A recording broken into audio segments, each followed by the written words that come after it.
سلام علیکم دوست جان.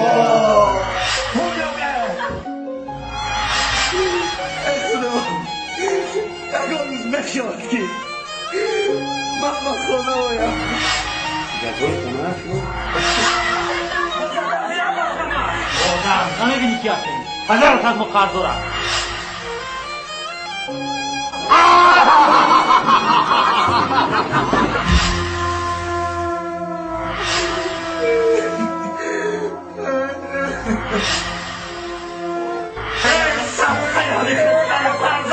همیخوام خونه قوام دارم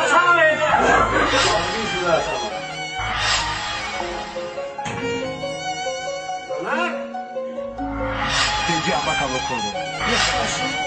قرآنی جان رو بگیر